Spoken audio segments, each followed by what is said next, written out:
Hello everyone. இன்றைக்கி வந்து periodic classification of elements உடைய லெக்சர் ஒன்று பார்க்க போகிறோம். ஸோ இந்த லெக்சரில் history of classification of elements வந்து பார்க்க போகிறோம். அதாவது எப்படியெல்லாம் வந்து பார்த்திங்கன்னா ஹியூமன்ஸ் வந்து எலமெண்ட்ஸை கிளாஸிஃபை பண்ணாங்க. ஸோ நிறைய டைப் ஆஃப் கிளாசிஃபிகேஷன் ஆஃப் எலமெண்ட்ஸை ப்ரப்போஸ் பண்ணாங்க. இப்போ நாம் யூஸ் பண்ணிகிட்டு இருக்கக்கூடிய அந்த மாடர்ன் பீரியாடிக் டேபிள் யார் ப்ரப்போஸ் பண்ணால், அது ஃபஸ்ட்டு வர்றதுக்கான காரணம் யார், இதை பற்றின எல்லா ஹிஸ்ட்ரி வந்து பார்த்திங்கன்னா இன்றைக்கி லெக்சரில் பார்க்க போகிறோம். ஸோ இன்றைக்கி நடத்த போது வந்து பார்த்தீங்கன்னா என்சிஆர்டியில் வந்து இருக்குது. ஃபஸ்ட்டு கிளாஸிஃபிகேஷன் வந்து பார்த்திங்கன்னா லெவோசியர் கிளாஸிஃபிகேஷன். லெவோசியர் என்ன பண்ணாருன்னா எலமெண்ட்ஸை வந்து பார்த்திங்கன்னா ரெண்டாக கிளாஸிஃபை பண்ணார். ஒன்று வந்து மெட்டல்ஸ், இன்னொன்று வந்து நான் மெட்டல்ஸ்.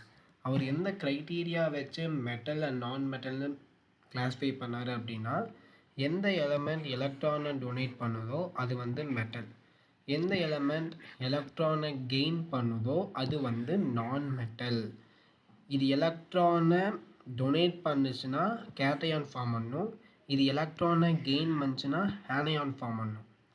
இது கேட்டையான் பாசிட்டிவ் சார்ஜாக, அதனால் இது எலக்ட்ரோ பாசிட்டிவ் எலமெண்ட்ஸ் அப்படின்னு சொல்லுவாங்க. நான் மெட்டலை வந்து எலக்ட்ரோ நெகட்டிவ் எலமெண்ட் அப்படின்னு சொல்லுவாங்க. ஸோ இது வந்து லெவோசியர் கிளாஸிஃபிகேஷன். லெவோசியர் என்ன பண்ணார், எலமெண்ட்டை வந்து மெட்டல் அண்ட் நான் மெட்டல் ரெண்டாக பிரித்தார். Metal which is the one which easily donate electron, non metal is the one which easily accept electron. Metal வந்து எலக்ட்ரானை டொனேட் பண்ணுச்சுன்னா கேட்டையான் ஃபார்ம் பண்ணும், நான் மெட்டல் எலக்ட்ரானை கெயின் பண்ணுச்சுன்னா ஆனியான் ஃபார்ம் பண்ணும். அதனால் இது வந்து எலக்ட்ரோ பாசிட்டிவ் எலமெண்ட், இது வந்து எலக்ட்ரோ நெகட்டிவ் எலமெண்ட் அப்படின்னு ரெண்டாக பிரிச்சிட்டார். இந்த கிளாஸிஃபிகேஷன் வந்து பார்த்திங்கன்னா ஃபெயில் ஆயிடுச்சு. இதுக்கான காரணம் வந்து பார்த்திங்கன்னா there is no place for metalloids. இவர் மெட்டல் அண்ட் நான் மெட்டல்ஸை வந்து பார்த்திங்கன்னா பிரித்தார். பட் இதில் மெட்டலாய்ட்ஸ் அப்படிங்கிற எலமெண்ட்ஸ்லாம் இருக்குது. மெட்டலாய்ட்ஸ் எக்ஸாம்பிள் வந்து பார்த்திங்கன்னா உங்களுக்கு இந்த மெட்டலாய்ட்ஸில் வந்து செமிகண்டக்டர்ஸ்லாம் வருவாங்க. அவங்களுக்கு வந்து பார்த்திங்கன்னா there is no place. Metalloids என்ன, metal both metal and non metal properties, அவங்க தான் வந்து மெட்டலாய்ட்ஸ். அந்த மெட்டலாய்ட்ஸ் வந்து பார்த்தீங்கன்னா பிளேஸ் கிடையாதுனால இந்த கிளாஸிஃபிகேஷன் ஃபெயில் ஆயிடுச்சு. நெக்ஸ்ட் வந்து பார்த்தீங்கன்னா ப்ரோட் ஹைப்போதெசிஸ். ப்ரோட் ஹைப்போதெசிஸில் என்ன சொன்னார் அப்படின்னா, இந்த யூனிவர்ஸில் இருக்கக்கூடிய எல்லா elements, all elements in the universe are made up of hydrogen and isotope of hydrogen அப்படின்னு சொன்னார். அதாவது இந்த யூனிவர்ஸில் இருக்கக்கூடிய எல்லா எலமெண்ட்டும் ஹைட்ரஜன் அந்த ஐசோடோப்ஸ் ஆஃப் ஹைட்ரஜனால் ஆயிருக்கக்கூடியது அப்படின்னு சொன்னாங்க. எக்ஸாம்பிள் வந்து பார்த்தீங்கன்னா இப்போ ஈலியம் இருக்குன்னு வச்சுக்கோங்க. ஈலியம் வந்து ஒரு ஹைட்ரஜன் ஆட்டம் அண்ட் வந்து ஐசோடோப் ஆஃப் ஹைட்ரஜன் 3Tmனால் ஆயிருக்கு அப்படின்னு சொன்னார். இந்த ஹைப்போதெசிஸ் வந்து ஃபெயில் ஆயிடுச்சு. ஏன் ஃபெயில் ஆயிடுச்சு அப்படின்னா, குளோரின் போன்ற ஃப்ராக்ஷனல் மாஸ் நம்பர் கொண்ட ஏட்டமை இதனால் எக்ஸ்ப்ரெஸ் பண்ண முடியல. இந்த ஃப்ராக்ஷனல் மாஸ் நம்பர் கொண்ட குளோரினை உங்களால் வந்து ஹைட்ரஜன் அண்ட் ஐசோடோப் ஆஃப் ஹைட்ரஜனாக எக்ஸ்ப்ரெஸ் பண்ண முடியாதனால இந்த ப்ரோட் ஹைப்போதெசிஸ் வந்து பார்த்தீங்கன்னா ஃபெயில் ஆயிடுச்சு. நெக்ஸ்ட்டு வந்து பார்த்தீங்கன்னா டொபோனியர் ட்ரைட்ஸ். ஆக்சுவலி டொபோனியர் ட்ரைட்ஸில் தான் உங்களுக்கு என்சிஆர்டியில் இருக்குது.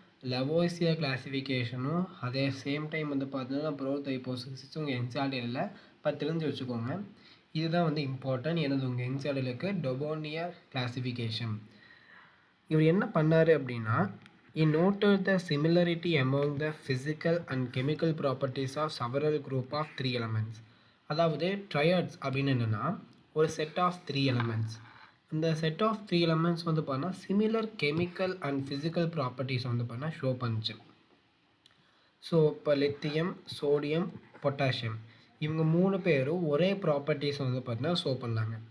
இந்த 3 பேர்த்தையும் வந்து பார்த்தீங்கன்னா இன்க்ரீசிங் ஆர்டர் ஆஃப் அட்டாமிக் வெயிட்டில் வந்து அரேஞ்ச் பண்ணாங்க. அப்புறம் என்ன ஒரு நோட் பண்ணார் அப்படின்னா, இந்த சென்ட்ரல் ஆட்டம் இருக்கு இல்லையா, இந்த சென்ட்ரல் ஆட்டமுடைய அட்டாமிக் வெயிட் வந்து average of the first and third element அப்படின்னு நோட் பண்ணார். எக்ஸாம்பிள் வந்து பார்த்தோன்னா இப்போ சோடியமுடைய அட்டாமிக் வெயிட் 23 தெரியும். இப்போ நம்ம என்ன பண்ணுறோம், இது அட்டாமிக் வெயிட் தெரியாதுன்னு வச்சுக்கோங்க.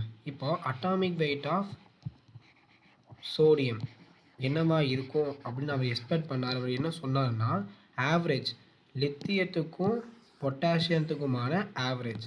லித்தியமோடைய அட்டாமிக் வெயிட் என்ன 7, பொட்டாசியமோட அட்டாமிக் வெயிட் என்ன 39, ஆவரேஜ் டிவைடட் பை 2 பண்ணுவோம். ஸோ இதை ஆட் பண்ணோம்னா 46 டிவைடட் பை 2 வரும். இது ஆன்சர் வந்து 23. அதான் வந்து சோடியத்துடைய அட்டாமிக் வெயிட். ஸோ அதாவது இதை வந்து கண்டுபிடிச்சார். அதாவது average weight of the first and third element is equal or nearly equal to the atomic weight of the middle element அப்படின்னு அவர் சொன்னார்.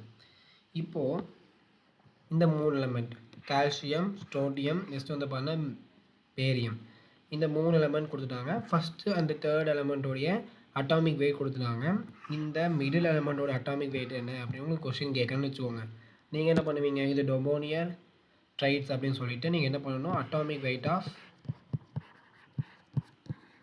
Is equal to first 40, next வந்து பார்த்தீங்கன்னா பேரியமுக்கு வந்து 137 டிவைடட் பை 2. இதை நீங்கள் ஆட் பண்ணி டிவைட் பண்ணணும். 147 வருமா, சாரி 177, 1 minute, 177 டிவைடட் பை 2. இப்போ இதை நீங்கள் கேன்சல் பண்ணிங்கன்னா 88 சம்திங் வரும். அப்புறம் அப்ராக்சிமேட்லி இதோடைய அட்டாமிக் வெயிட் வந்து பார்த்தீங்கன்னா 88 இருக்கும். என்சிஆர்டில் வந்து 87 கொடுத்துருப்பாங்கன்னு நினைக்கிறேன். நீங்கள் அதை செக் பண்ணிக்கோங்க. நெக்ஸ்ட்டு வந்து பார்த்தீங்கன்னா இதெல்லாம் டொபோனியர் ட்ரைட்ஸ். இது ஏன் ஃபெயில் ஆச்சு அப்படின்னா, ஒரு லிமிட்டட் நம்பர் ஆஃப் எலமெண்ட்ஸ் மட்டும்தான் இந்த மாதிரி ட்ரைட்ஸ் எக்ஸ்பிரஸ் பண்ணுச்சு. ஒரு சில எலமெண்ட் வந்து பார்த்தீங்கன்னா இந்த கிளாஸிஃபிகேஷனுக்குள்ளே வரல. அதனால வந்து பார்த்தீங்கன்னா இது வந்து ஃபெயில் ஆயிடுச்சு. நெக்ஸ்ட்டு வந்து லா ஆஃப் ஆக்டாவேஸ். இந்த லா ஆஃப் ஆக்டாவேஸ் வந்து பார்த்தீங்கன்னா உங்களுக்கு யார் கொடுத்தா அப்படின்னா நியூலேண்ட். இவர் தான் வந்து இந்த லா ஆஃப் ஆக்டாவேஸ் ப்ரப்போஸ் பண்ணார். என்னென்னா இவர் என்ன பண்ணார்னா, அரேஞ்ச் த எலமெண்ட்ஸ் இந்த increasing order of the atomic weight increasing order of atomic weight. லித்தியத்துக்கு வந்து பார்த்தீங்கன்னா உங்களுக்கு 3 வரும். நெக்ஸ்ட்டு 4, போரான் 5, 6, 7, 8, 9, 10 வந்து நியான் வரும். 11, 12, 13, 14, 15, 16, 17, 18 ஆர்கான் வரும். 19, 20. So increasing order of atomic வெயிட்டில் வந்து பார்த்தீங்கன்னா அவர் அரேஞ்ச் பண்ணார். அதுக்கப்புறம் என்ன நோட் பண்ணார்னா, அந்த 8th எலமெண்ட் இருக்குல்ல, every 8th element had the property similar to the first element. இப்போ பாருங்கள் 1, 2, 3, 4, 5, 6, 7, 8. இந்த லித்தியமும் சோடியமும் ஒரே ப்ராப்பர்ட்டி எக்ஸ்பிரஸ் பண்ணுது அப்படிங்கிறத அவன் நோட் பண்ணார். அதனால தான் இதுக்கு பேர் லா ஆஃப் ஆக்டாவேஸ் அப்படின்னு வச்சுட்டாங்க. இப்போது இது ஏன் ஃபெயில் ஆச்சு அப்படின்னா, இது வந்து பார்த்தீங்கன்னா கால்சியம் வரைக்கும் தான் ட்ரூவாக இருந்தது. அதுக்கு மேலே வந்து ட்ரூ இல்லை. அட் சேம் டைம் வந்து பார்த்தீங்கன்னா இன்னர்ட் கேஸஸ்க்கு ஒரு பிளேஸே கொடுக்கல. இன்னர்ட் கேஸ் இங்கே வந்து நியான் வரும், அட் சேம் டைம் வந்து ஆர்கான் வரும். இந்த ரெண்டுக்கும் வந்து பிளேஸே இல்லை. அதனால் இது is failed after the discovery of inert gases. Inert கேஸை டிஸ்கவரி பண்ணதுக்கப்புறம் இந்த லா ஆஃப் ஆக்டாவேஸ் வந்து பண்ண ஃபெயில் ஆகிடுச்சு. மொத்தம் வந்து 2 ரீசன். ஃபஸ்ட்டு ரீசன் வந்து பார்த்தீங்கன்னா இது வந்து கால்சியம் வரைக்கும் தான் உண்மையாக இருந்தது. அட் த சேம் டைம் வந்து பார்த்தீங்கன்னா இன்னர்ட் கேஸ் டிஸ்கவரி பண்ணதுக்கப்புறம் இந்த லா ஆஃப் ஆக்டாவேஸ் வந்து பண்ண ஃபெயில் ஆகிடுச்சு. நெக்ஸ்ட்டு வந்து லாதர் மேயர் கவ் என்ன பண்ணார்னா, அவர் ஒரு கிராஃப் வரைஞ்சார். என்ன கிராஃப்னா, அட்டாமிக் வால்யூத்தையும் அட்டாமிக் வெயிட்டையும் ரிலேட் பண்ணி ஒரு கிராஃப் வந்து ட்ரா பண்ணார் ஒவ்வொரு எலமெண்ட்ஸுக்கும். அவர் என்ன நோட் பண்ணார்னா, இந்த டாப்பில் இருக்கு இல்லையா, இந்த டாப்பில் வந்து பார்த்தீங்கன்னா அவர் அல்கலை மெட்டல்ஸ் வந்து இருந்தது அப்படிங்கிறத நோட் பண்ணார். அது இந்த டிசெண்டிங்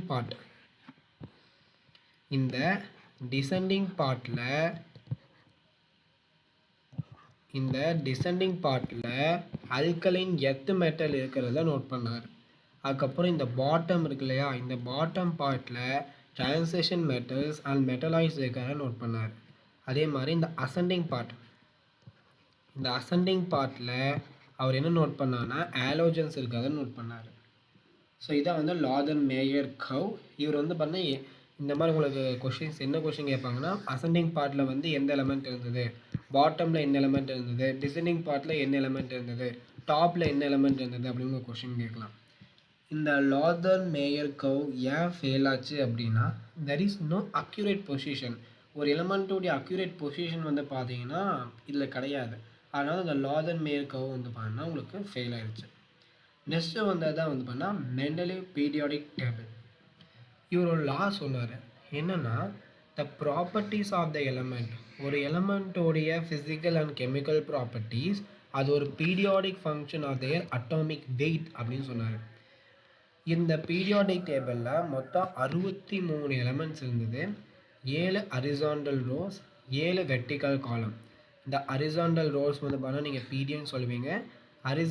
இந்த வெர்டிக்கல் காலம் வந்து பார்த்தீங்கன்னா குரூப் சொல்லுவீங்க. இந்த குரூப்பை வந்து ஒரு ரோமன் லெட்டரில் வந்து எக்ஸ்பிரஸ் பண்ணார். இந்த 1லேருந்து 7 குரூப் இருக்கு இல்லையா, இதை வந்து 2 சப் குரூப்பாக பிரித்தார். 9 எலமெண்ட்ஸ் இந்த 8th குரூப். அதாவது என்ன சொல்கிறாங்க அப்படின்னா ஃபஸ்ட்டு வந்து பார்த்தீங்கன்னா இங்கே 0வாக இருக்கா, 0 இங்கே ஒன்று இருக்கா, இதை வந்து 1A 1Bன்னு பிரித்தார், 2 சப் குரூப். 2 இருக்கா, இதை வந்து 2A 2B 2 sub groups. Next 3 இருக்கா, இதை வந்து 3A 3B 2 sub groups. Next 4 இருக்கா, 4A 4B 2 சப் குரூப். 5 அதே மாதிரி, 6 அதே மாதிரி, 7 அதே மாதிரி. இந்த 8ல் மொத்தம் 9 எலமெண்ட்ஸ் இருக்கிற மாதிரி அது ஒரே குரூப் தான். இந்த 8ல் மட்டும் 9 எலமெண்ட்ஸ் என்னென்னா ஃபீ கோ நீ ரூ ஆர்ஹெச் பெலைடியம் ஓஎஸ் ஐஆர் பிளாட்டினம். இந்த மாதிரி 9 எலமெண்ட்ஸை வந்து 8வது குரூப்பில் வச்சார். இன்னர்ட் கேஸஸை வந்து 0 குரூப்பில் ப்ளேஸ் பண்ணார். இந்த 0 குரூப்பில் இன்னர்ட் கேஸஸை ப்ளேஸ் பண்ணார். சப் குரூப் ஏல வந்து S block and P block element இருந்தது. சப் குரூப் பியில் வந்து பார்த்தா D block element transition elements இருந்தது. இன்னொரு தான் எக்ஸ்பிளைன் பண்ணுறேன். மொத்தம் இந்த பீரியாடிக் டேபிளில் 63 எலமெண்ட்ஸை வந்து பார்த்தீங்கன்னா இன்க்ளூட் பண்ணாங்க. 7 ஹரிசாண்டல் ரோஸ், 7 வெர்டிக்கல் காலம் அதை குரூப் பண்ணாங்க. இல்லை 1 to 7 இருக்கு இல்லையா, இந்த 1 to 7 இருக்கக்கூடியதை வந்து 2 குரூப்பாக டிவைட் பண்ணாங்க. இது இல்லாமல் ஒரு 0 குரூப் இருந்தது. இந்த 0 குரூப்பில் இன்னர் கிளாஸஸை ப்ளேஸ் பண்ணாங்க. இந்த 8th குரூப்பில் வந்து 9 எலமெண்ட்ஸை ப்ளேஸ் பண்ணாங்க. இந்த 9 எலமெண்ட்ஸை வந்து அவங்க ப்ளேஸ் பண்ணாங்க. இந்த குரூப் ஏல வந்து S block and P block இருந்தது. குரூப் பியில் வந்து D block elements transition elements இருந்தது. இந்த மெண்டலிக் பீரியாடிக் டேபிளில் மெரிட்ஸ் என்ன அப்படின்னா he arranged elements in the tabular form. Mendeleev periodic டேபிளில் தான் ஒரு டேபுலர் ஃபார்ம்ஸை வந்து அதாவது லாதர் மேக்கரில் தான் வந்து பார்த்தீங்கன்னா உங்களுக்கு இந்த டேபுலர் அரேஞ்ச்மெண்ட்டில் வந்து பார்த்தீங்கன்னா அந்த எலமெண்ட்ஸை வந்து அரேஞ்ச் பண்ணியிருக்க மாட்டாங்க. ஸோ இவர் தான் வந்து பார்த்தீங்கன்னா இந்த டேபுலர் ஃபார்மில் வந்து பார்த்தீங்கன்னா எலமெண்ட்ஸை அரேஞ்ச் பண்ணாங்க. அதே மாதிரி இவர் வந்து பார்த்தீங்கன்னா இந்த ஒரு சில எலமெண்ட்ஸ் வந்து கண்டே பிடிக்கல. எக்ஸாம்பிள் வந்து கேலியம், ஜெர்மானியம், ஸ்காண்டியம், மைடிசி. இந்த எலமெண்ட்ஸ்லாம் வந்து பார்த்தீங்கன்னா உங்களுக்கு கண்டே பிடிக்கல. இந்த எலமெண்ட்ஸ்லாம் வந்து பார்த்தீங்கன்னா அந்த காலத்தில் கண்டே பிடிக்கல. பட் இப்படி ஒரு எலமெண்ட் இருக்கும் அப்படின்னு மெண்டலிவ் வந்து பார்த்தீங்கன்னா முன்னாடி கணிச்சு வச்சிட்டாரு. இதெல்லாம் வந்து அன்டிஸ்கவர்ட். பட் இதோடைய ப்ராப்பர்ட்டிஸ் இதெல்லாம் வந்து பார்த்தீங்கன்னா அவர் கணிச்சு வச்சிட்டாரு. உங்களுக்கு இந்த இடத்துல என்ன கொஷின் கேட்கலாம் அப்படின்னா, அவர் வந்து பார்த்தீங்கன்னா இந்த கேலியம்க்கு வந்து முன்னாடி கேலியம் வைக்கல. அவர் படித்த பேர் பார்த்தா எக்கா அலுமினியம், ஜெர்மானியத்துக்கு எக்கா சிலிக்கான், ஸ்காண்டியம்க்கு வந்து எக்கா போரான். இந்த மாதிரி வந்து பார்த்தீங்கன்னா ஒரு பேர் வச்சார். ஸோ இந்த ப்ராப்பர்ட்டிஸ் அதாவது டிஸ்கவர்டு பண்ணாத எலமெண்ட்ஸுடைய ப்ராப்பர்ட்டிஸை வந்து பார்த்தீங்கன்னா அவரால் கெஸ் பண்ண முடிஞ்சது இந்த பீரியாடிக் டேபிளை வச்சு. So the some properties of the undiscovered element example இந்த gallium, germanium, scandium, TC was predicted by Mendeleev. இது வந்து மெண்டலிவ்னால வந்து பார்த்தா ப்ரிடிக்ட் பண்ண முடிஞ்சுது. நெக்ஸ்ட் இந்த டிமெரிட்ஸ். என்ன டிமெரிட் அப்படின்னா த பொசிஷன் ஆஃப் ஹைட்ரஜன், ஹைட்ரஜனுடைய பொசிஷன் வந்து பார்த்தா வாஸ் நாட் ஃபிக்ஸ்டு. அது எங்கே இருக்கணும் அப்படின்னு தெரில. He violated is law of increasing atomic weight. ஒரு சில எலமெண்ட்ஸை ப்ளேஸ் பண்ணும்போது அந்த லா அவர் என்ன லா சொன்னார், எலமெண்ட்ஸை வந்து இன்க்ரீஸிங் அட்டாமிக் வெயிட்டில் வந்து பார்த்தீங்கன்னா அரேஞ்ச் பண்ணணும்னு சொன்னார் இல்லையா, அதை வந்து அவரே வயலேட் பண்ணார். The element with different properties are placed together. Different properties இருக்கக்கூடிய எலமெண்ட்ஸை வந்து ஒரே இதில் ப்ளேஸ் பண்ணிட்டார். ஸோ இதான் வந்து demerits. So merits and demerits note பண்ணிக்கோங்க. ஸ்டேட்மெண்ட் பேஸ்ட் கொஸ்டினில் கேட்கலாம். நெக்ஸ்ட் வந்து பார்த்தீங்கன்னா வந்தது தான் modern periodic table. So modern periodic டேபிளை ப்ரப்போஸ் பண்ணது யார் அப்படின்னா ஹென்ரி மோஸ்லி. ஹென்ரி மோஸ்லி தான் மாடர்ன் பீரியாடிக் டேபிளை ப்ரப்போஸ் பண்ணது. So in 1913, the English physicist Henry Moseley observed regularities in the characteristic X-ray spectra of the element, a plot of root of mu, where the mu being the frequency, against the atomic number gave a straight line and not the plot versus atomic mass. இவர் தான் என்ன கண்டுபிடிச்சார்னா periodic அதாவது physical and chemical properties of the element are the periodic function of atomic number அப்படின்னு first சொன்னது இவர் தான். இதுக்கு முன்னாடி வந்த மெண்டலீவாக இருந்தாலும் சரி, டொபோனியா ட்ரைட்ஸாக இருந்தாலும் சரி, அவங்க எல்லாம் அட்டாமிக் வெயிட்டை பற்றியே பேசியிருப்பாங்க. இவர் தான் ஃபஸ்ட்டாக அட்டாமிக் நம்பர் வச்சு பேசினார். அவர் என்ன கண்டுபிடிச்சான்னா, இப்போது ஒரு எலமெண்ட் இருக்குன்னு வச்சுக்கோங்க.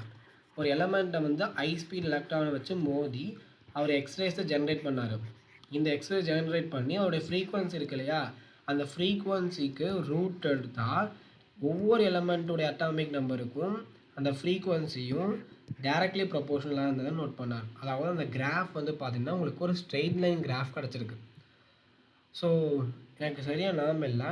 சரி, இந்த இப்போ நான் சொன்னதுலேருந்து எந்த கொஷின் வந்து உங்களுக்கு நீட்லேயோ ஜேஇயில் கேட்டிருக்காங்க அப்படின்னா இந்த ரிலேஷன் கேட்டிருக்காங்க. ஹென்ரி மோஸ்லி வந்து கண்டுபிடிச்சால இந்த ரிலேஷன், இதை வந்து உங்களுக்கு கேட்டிருக்காங்க. அது மட்டும் இல்லாமல் மெண்டலி பீரியாடிக் டேபிள் இவங்கெல்லாம் வந்து அட்டாமிக் வெயிட்டை வச்சு யூஸ் பண்ணாங்க. பட் ஹென்ரி மோஸ்லி தான் அட்டாமிக் நம்பரை ஃபஸ்ட் இன்ட்ரடியூஸ் பண்ணாங்க. ஸோ இந்த ஸ்டேட்மெண்ட் வந்து உங்களுக்கு நீட்டில் கேட்டிருக்காங்க. அட் த சேம் டைம் வந்து பார்த்தீங்கன்னா ஒரு ஜேஇ கொஸ்டினில் இந்த இடத்துல வந்து பார்த்தீங்கன்னா என்ன சொல்லிட்டாங்கன்னா, இந்த இடத்துல என்ன கொஸ்டின் கேட்டாங்கன்னா மியூ பவர் என்னு சொல்லிட்டு இந்த என்னுடைய வேல்யூ என்ன அப்படின்னு கேட்டிருந்தாங்க. என்னோட வேல்யூ என்ன ஸ்ட்ரெயிட் லைனில் இருக்குது. அப்போ என்னோட வேல்யூ வந்து பார்த்தா 1/2. இதுதான் வந்து ஆன்சர். நான் கொஸ்டின் சால்விங் செக்ஷனில் வந்து பார்த்தா அந்த கொஸ்டின் காட்டுறேன், அப்போ தான் உங்களுக்கு புரியும். ஸோ அந்த மாடர்ன் பீரியாடிக் டேபிளில் என்னென்ன இருந்ததுன்னா, மொத்தம் இந்த மாடர்ன் பீரியாடிக் டேபிளில் 7 பீரியட்ஸ் இருந்தது, 18 குரூப் இருந்தது. இந்த பீரியாடிக் டேபிளில் வந்து S block, P block, D block, F பிளாக்னு 4 பிளாக்காக பிரித்தாங்க. இந்த எஸ் பிளாக் வந்து குரூப் 1 and 2 வந்து எஸ் பிளாக்குனாங்க. குரூப் 13 to 18 வந்து பி பிளாக்கு. டி பிளாக் வந்து பார்த்திங்கன்னா 2 to 12 டி பிளாக்னு வச்சாங்க. எஃப் பிளாக் வந்து பார்த்திங்கன்னா இடன் இந்த தேர்டு குரூப்பில் வந்து பார்த்தீங்கன்னா ஒழிச்சு வச்சுட்டாங்க. ஸோ பீரியாடிக் டேபிள் நான் உங்களுக்கு வந்து பீரியாடிக் டேபிள் வந்து காட்டுறேன். ஸோ இதான் வந்து பார்த்தீங்கன்னா periodic table, modern periodic table. இந்த மாடர்ன் பீரியாடிக் டேபிளில் பார்த்தீங்கன்னா 1 2 3 4 5 6 7 மொத்தம் வந்து 7 ஹரிசாண்டல் ரோட்ஸ் இருக்கும். இதை வந்து பீரியட் அப்படின்னு சொல்லுவாங்க. அதே மாதிரி 1 2 3 4 5 6 7 8 9 10 11 12 13 14 15 16 17 18 வெர்டிக்கல் ரோஸ் இருக்கும், வெர்டிக்கல் காலம் இருக்கும். இதை வந்து குரூப் அப்படின்னு சொல்லுவாங்க. இப்போது இந்த குரூப் 1 and 2 இந்த 2 குரூப் இருக்கு இல்லையா, அந்த குரூப்பில் இருக்கக்கூடிய இந்த எலமெண்ட்ஸை வந்து எஸ் பிளாக் எலமெண்ட்ஸ் அப்படின்னு சொல்லுவாங்க. அதே மாதிரி குரூப் 13 இருந்து குரூப் 18 வரைக்கும் இருக்கக்கூடிய இந்த எலமெண்ட்ஸை உங்களுக்கு வந்து பார்த்தீங்கன்னா பி பிளாக் எலமெண்ட்ஸ் சொல்லுவாங்க. நெக்ஸ்ட்டு இந்த எலமெண்ட்ஸை வந்து பார்த்தீங்கன்னா உங்களுக்கு D block elements. That means group number 3 இருந்து குரூப் நம்பர் 12 வரைக்கும் இருக்கக்கூடிய இந்த எலமெண்ட்ஸ் வந்து உங்களுக்கு டி பிளாக் எலமெண்ட்ஸ் சொல்லுவாங்க. அதே இந்த குரூப் 3ல் உங்களுக்கு ஒரு குரூப் ஆஃப் எலமெண்ட்ஸ் லாந்தனாய்ட்ஸ் அப்படின்னு சொல்லக்கூடிய ஒரு சீரீஸ் அண்ட் ஆக்டினாய்ட்ஸ் சொல்லக்கூடிய ஒரு சீரீஸ், இந்த ரெண்டும் சேர்ந்து எஃப் பிளாக் சொல்லுவாங்க. அந்த எஃப் பிளாக்கே வந்து பார்த்தீங்கன்னா இந்த குரூப் நம்பர் 3ல் வந்து ஒழிச்சு வச்சுருக்காங்க. ஸோ இதெல்லாம் வந்து பண்ண சொல்லியிருப்பேன். எஸ் பிளாக் வந்து பண்ணால் குரூப் 1 and 2, பி பிளாக் வந்து 13 to 18, டி பிளாக் வந்து 3 to 12, எஃப் பிளாக்கை வந்து தேர்டு குரூப்பில் ஒழிச்சு வச்சுருப்பாங்க. ஸோ இது ஏன் எஸ் பிளாக்கு அப்படின்னு பேர் வந்துச்சுன்னா, அவருடைய லாஸ்ட் எலக்ட்ரான் வந்து எஸ் சப்ஷெல்லில் என்ட்ரு ஆகிருக்கும். அதே பி குரூப்பில் வந்து இந்த பி குரூப்பில் இருக்கக்கூடிய எல்லா எலமெண்ட்ஸோட பேலன்ஸ் எலக்ட்ரான் வந்து எஸ் சப்ஷெல்லில் என்ட்ரு பி சப்ஷெல்லில் என்ட்ரு ஆகிருக்கும். அதே மாதிரி டி குரூப் அதாவது டி பிளாக் கூடிய எல்லா எலமெண்ட்ஸ் வந்து பார்த்திங்கன்னா அதோடைய பேலன்ஸ் எலக்ட்ரான் வந்து டி சப்ஷெல்லில் என்ட்ரு ஆகிருக்கும். அதே மாதிரி பிளாக் இருக்கக்கூடிய எல்லா எலமெண்ட்ஸுடைய பேலன்ஸ் எலக்ட்ரான் வந்து எஃப் சப்ஷெல்லுன்னு இருக்கும். ஸோ இந்த மாடர்ன் பீரியாடிக் டேபிளில் மொத்தம் 7 பீரியட்ஸ் இருக்கும், 18 குரூப்ஸ் இருக்கும். ஸோ இதான் வந்து முன்னாடி சொல்லிக்கிறது. ஸோ அவ்வளோதான் மாடர்ன் பீரியாடிக் டேபிள் பார்த்துக்கோங்க. ஸோ அதில் வந்து நீங்கள் என்னென்ன வந்து மெமரி பண்ணணுன்னா, இந்த பி பிளாக் இருக்கு இல்லையா, இது வந்து நீங்கள் தனி லெசனாக வந்து படிப்பீங்க. 11th வந்து பார்த்தீங்கன்னா 13, 14 குரூப் படிப்பீங்க. 12th வந்து 15, 16, 17, 18 படிப்பீங்க. ஸோ அப்போ நீங்கள் என்ன பண்ணணுன்னா, இது ஃபுல்லாமே மெமரி பண்ணி தான் ஆகணும். ஸோ ஒரு ஜேஇ கொஸ்டின் என்ன கேட்டிருந்தாங்கன்னா, இந்த போரான் ஃபேமிலியில் இருக்கக்கூடிய அந்த ரேடியோ ஆக்டிவ் எலமெண்ட் கொடுத்துட்டாங்க. கார்பன் ஃபேமிலியில் இருக்கக்கூடிய அந்த ரேடியோ ஆக்டிவ் எலமெண்ட் கொடுத்துட்டாங்க. நைட்ரஜன் ஃபேமிலியில் இருக்கக்கூடிய ரேடியோ ஆக்டிவ் எலமெண்ட் கொடுத்துட்டாங்க. ஆக்சிஜனில் இருக்கக்கூடிய ரேடியோ ஆக்டிவ் எலமெண்ட் கொடுத்துட்டு அதை மேட்ச் பண்ணுற மாதிரி ஒன்று கேட்டிருந்தாங்க. ஸோ அந்த மாதிரி கொஸ்டின்லாம் வந்து உங்களுக்கு கேட்பாங்க.